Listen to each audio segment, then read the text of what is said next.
The Israeli government has told so many lies since October the 7th, about October the 7th, about Gaza, about aid, that it's hard to remember them all, let alone keep up. Here, in less than 3 minutes, are Israel's top 10 lies about this genocide debunked.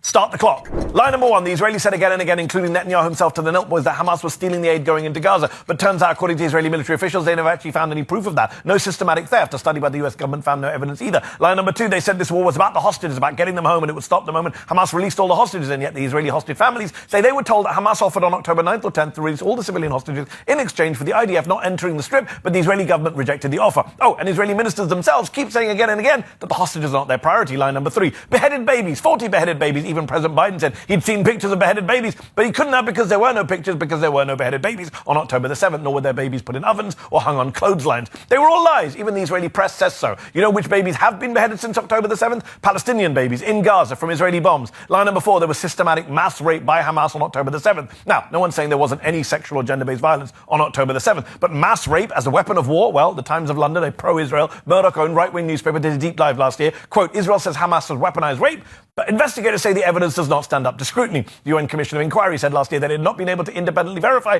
allegations of rape because of obstruction by the Israeli authorities, and the main Israeli prosecutor on the case has said in the end we don't have any complainants. Lie number five, there is a Hamas command and control center under Al-Shifa hospital. They even put out this video showing what looks like a Bond villain lair under Al-Shifa, but it's been nearly 2 years and we've still seen no evidence whatsoever of that vast structure under Al-Shifa. But we have seen evidence there of mass graves filled with Palestinian corpses. Lie number six, the Rantisi hospital was used to hide Israeli hostages, and we know this because here, unveiled by an Israeli military spokesman on camera, is a schedule used by the Hamas kidnappers, the Hamas guards, in the basement of the hospital, except it wasn't a guard schedule. It didn't have any names on it. It was just a calendar with the days of the week on it in Arabic. Line number seven, UNRWA is a front for Hamas, which was a claim Israel made and led to the US and other countries getting funding for UNRWA cut. Turns out it was all BS. Not only did the Wall Street Journal, which laundered Israel's lie on its front page, later privately admit that the Israeli claims haven't been backed by solid evidence, but a former French foreign minister who independently reviewed the UNRWA allegation says she was given no evidence by Israel to back them up. Line number eight, you can't trust the number of deaths published by the Hamas-controlled health ministry in Gaza. Well, actually, you can. The Lancet Medical Journal says you can, and guess who else says you can? Israeli intelligence. One Israeli intel source said, I trust the health ministry in Gaza more than the IDF for these statistics. Line number nine, all those massacre denials. We didn't massacre 15 aid workers, except a Sky News investigation found they did. We didn't massacre over 100 people waiting to get flour,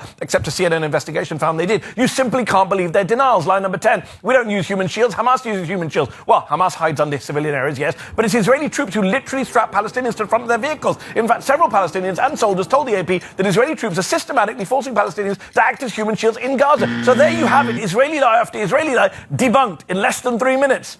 You're welcome.